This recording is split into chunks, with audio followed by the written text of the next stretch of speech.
Alright everyone, what is going on and welcome back to today's video. In today's video we're getting into another operator guide. Obviously I've not done one of these in a very long time and I don't even know if I'm going to be able to hold consistent talking throughout these. Seems how it's been so long since I've done them.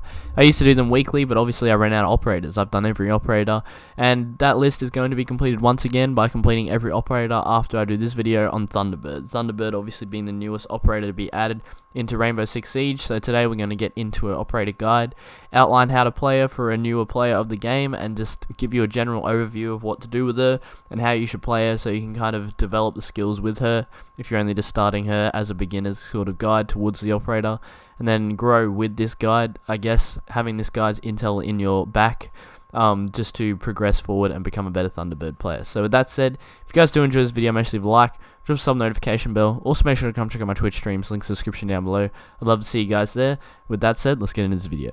So as always, we're going to start off with a weapon review, then we're going to move on to the gadget utilization and finish off with the operator strategy. So to start it all off, let's get into the weapon review. Now Thunderbird has access to two primary weapons, the first one being the Spear .308 or .308. I think it's just the Spear 308. I think that's probably what most people call it. This is obviously her main primary assault rifle. It is a 42 damage on 700 rounds per minute fire rate with 30 bullets in the magazine. This weapon overall is a solid weapon, coming from Finker, I believe, is the first operator who got introduced to, obviously getting recycled down to Thunderbird. The attachments that you can get on it is obviously the default attachments, red dot holographic reflex. I'd say for this weapon you probably find yourself wanting to use holographic if I were to give a recommendation, but that's completely up to you. The best attachment you can utilize on it, I'd probably say, actually I don't know much about it. I'm not even going to talk about attachments because I know they did a bit of a rework on it. I think I need to understand attachments a little bit better before I do anything like that. Only one grip. It does not have a vertical grip. It does not have an angled grip. Sorry, I don't know what I'm saying. It has a vertical grip. And then with your attachment, just put what you feel you're comfortable with. And I'll definitely make sure to try and learn the attachments for future guides. I just need to get that sorted out. But it is a solid overall assault rifle. 42 damage a shot is good. It obviously doesn't have the fastest fire rate, 700 rounds per minute. If you've seen this thing in action before, you'll know it is definitely not the fastest shooting weapon, but it does output a fair bit of damage in that slower shooting rate, which is obviously makes up for it. So I think overall it's a good weapon. I actually find it quite useful on defense. I don't know, I never really rocked with it with Finker. I prefer the LMG on Finker, but I think this definitely fits a defender-sided weapon, and I think it's definitely her better weapon, as the other weapon she has access to is the Spaz 15 shotgun, which is highly known to be inconsistent in terms of damage. Obviously you can use it to rotate, etc.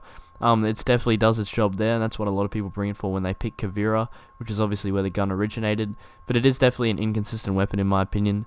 30 damage a shot on trigger finger fire rate. You can spray this thing, but I think 30 damage is just pretty low for a shotgun, and you have to get really close for this thing to actually be very effective because it has a lot of recoil as well. So with that said, that's pretty much my summary of her primary weapons, and let's get into the secondaries. The secondary weapon she has access to, one being the Q929 pistol, 60 damage a shot on trigger finger fire rate, 10 bullets in the magazine. I think this is the pistol that came with Ying and Legion, but I'm not 100% sure on that one. I'm actually going to go double check that real quick. Loadout on Legion. That is the pistol that came with Ying and Legion. It's not really necessary information, but there you go. 60 damage a shot is good for a pistol. That's obviously going to take someone down in 2 hits if you hit them in the right part of the body. But obviously her alternative, if you didn't know already, is the Bearing 9. This thing is definitely the better alternative.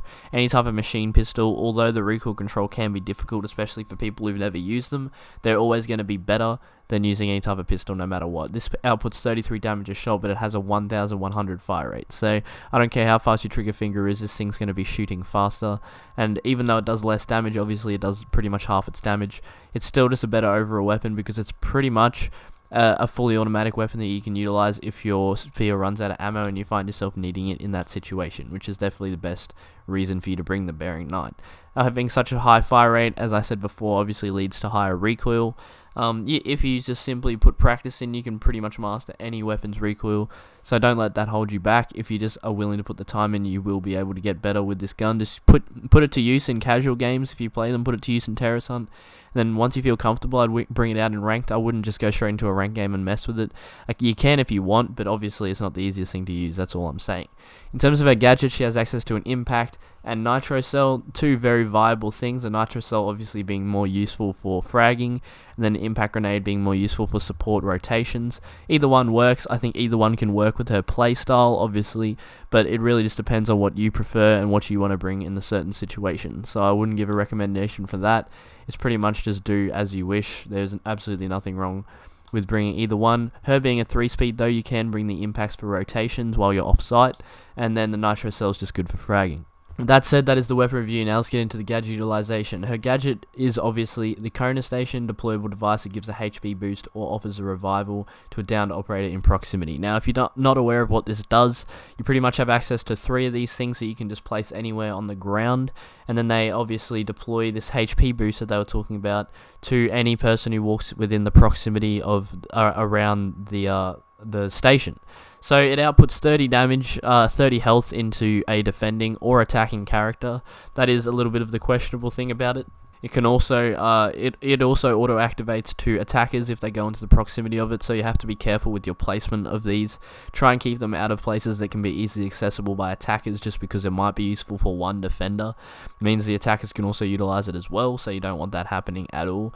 But obviously, it shoots out a little stim that does 30, it gives you 30 bonus health if you walk into the radius around the original placement of the station, and that's pretty much all there is to it. The placement, as I said before, you want to keep them out of the way of the attackers, so try not to put them in easily accessible. If the attackers get into sight and take a portion of the site, I wouldn't say it's your fault for putting a Kona Station there, but try not to put them like out for a roamer, maybe to just go stinge. It can work, obviously. I wouldn't say I'm completely against it, but it means the attackers can also utilize it as well if they kill that roamer, which might put you at a deficit and might end up leading to you losing a gunfight, which probably could be a negative thing if you think about it with the station. But otherwise, I'd say there's not really much to summarize about it. Obviously, being a health gadget, there's really no strategy behind it. It's more just put it down and then you're good to go. But that is the good thing about it. Once you chuck all of these down, you are a 3-speed operator with a good weapon loadout, so you have the accessibility to head on off the site and go roam, which I think is probably the better strategy to do as a Thunderbird, because she has accessibility to fragging, and she has a gadget that can get used within the prep phase, so you're able to rotate out with ease. With that said, that leads me to my final point, which is the operator strategies. As I've said a few times in this video already, she's a 3-speed 1 armor operator, which means I definitely recommend you roam with her. Take advantage of the weaponry that she has. She has pretty strong weaponry, even if some people may disagree. She has a strong gadget, and pairing this up with the fact that you don't have to be on the site for it to be effective.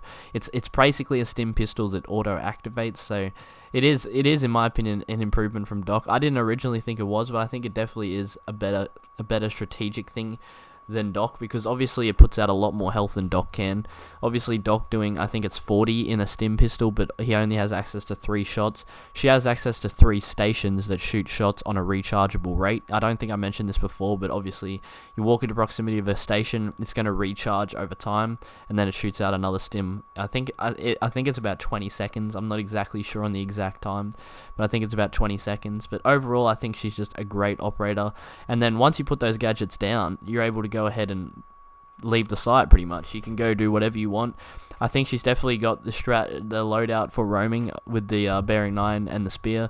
The Spaz 15 and the pistol can be used as well. I'd definitely recommend as a recommended loadout, the spear and the bearing 9, probably with the nitro cell. I'd say that's my recommended loadout. That's what I use. But overall, I just think Thunderbird, she just has a lot of potential as a really strong operator. I think now that I'm actually getting into this review on her and actually going over her stats and checking her out properly, she definitely has potential to be like an actual impactful operator and someone that people might actually play. Like if you go ahead and look back at the last few attackers, quote unquote, flaws, I can't say he's got the highest. He doesn't really have much use at all. I don't think many people use him whatsoever. Yana, people don't really play her. Zero, I think people do play Zero, but probably not as much as people would want. Carly, like there's been a track record of the last recent operators that just really haven't hit the mark with like a top pick operator, I think Thunderbird definitely has that potential, and I hope you guys found this guide useful with me talking about her in that sense. Sorry, but yeah, pretty much to sum it up, I'd say she definitely can be played as an anchor. I do usually touch down on this, the opposite to what I'd recommend. She can definitely play an anchor, but I think the strategy is definitely to roam just because of her speed. Not every 3-speed has to roam, I'm not saying that, but I think the loadout and the gadget, this fits perfectly to give her the ability to roam. And if she does happen to die, it's not really going to set back your utility at all because your gadgets are still on the site going strong. With that said, if you want to stay on the site, I'm not stopping you whatsoever. You have a lot of rotation capabilities with the impact grenades and the speed, so you can hold it down on the site and stay moving, stay active, and just completely troll the attacking side if you wish to do that, and you can utilize your own Kona stations. But you can obviously utilize your own Kona stations as well if you just go back to site. One thing I do want to say, keep the Kona stations on site. Keep them on site. I think that's definitely where they should be utilized. As I said, you don't want attackers taking them. I wouldn't individually, selfishly use them for you while you roam. That's just not it. Put them on the site, leave them for your teammates to utilize, and then go ahead and go roam off. But with that said, that's everything I have to say. Hope you guys enjoyed the video. If you did, make sure you leave a like, drop a sub notification bell. Also, make sure to come check out my Twitch streams. Links in the description down below. I'd love to see you guys there. And with that said, I hope you guys found this video useful. If you did, make sure to leave a comment down below and let me know how you found this useful. If you found this absolutely useless, let me know as well what I can improve on. I'd really appreciate the feedback. With that said, that's pretty much all I have to say. I'll catch you guys in the next one. Peace.